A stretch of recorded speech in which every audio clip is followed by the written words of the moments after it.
I'd now like to yield 2 minutes to the congressman from Florida's 19th district, new freshman, certainly not shy about getting out there and getting his feet wet and getting after here. So we really appreciate that. And my colleague, Byron Donald. First of all, thank you, Mr. Hearn. Thank you for the opportunity. Madam Speaker, it's important that we're here this evening because the President of the United States and the majority party has never actually talked about what's in this bill. They like to throw out, their catchphrase, Build Back Better. They like to talk about how they're going to be helping the children and helping our economy transform. But what they never talk about is what they're actually going to do. What the American people don't know, Madam Speaker, is that in this bill is a $1.3 billion provision to give newspapers $12,500 per employee for local newspapers all across the United States. I don't know about you, but I don't know how that helps anybody build back better when we're giving tax dollars to newspapers. In this bill, it gives $42 billion in tax credits to the rich to buy electric cars. The reason why there are tax credits for the rich is because working families, middle-class families, don't have the disposable income to buy electrical cars. Only the wealthy buy them, but that's in this bill. The administration wants to give the IRS access to your checking accounts. This is outrageous. This completely eliminates due process. It makes every American guilty until proven innocent, and the White House wants this provision in the bill because they can't tax the American people enough to pay for all their radical spending, so they have to go find every piece of change in the couch cushions.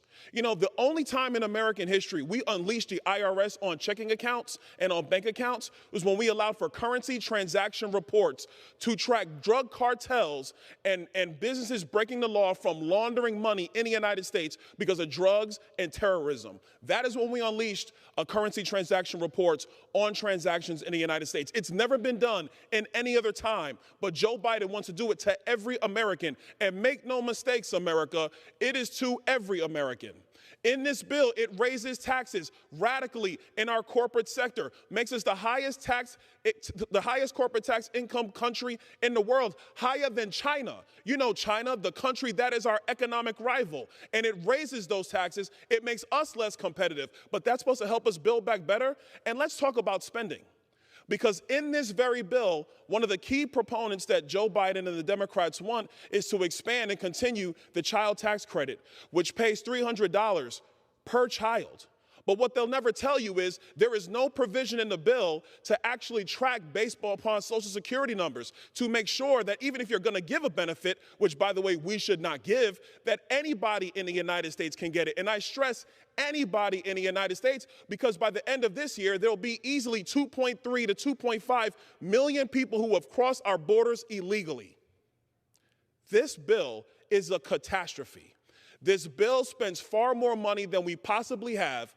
It will create more, and I stress more, inflation in our society, which is already crippling poor people. It is already crippling working families. It is not going to help our country.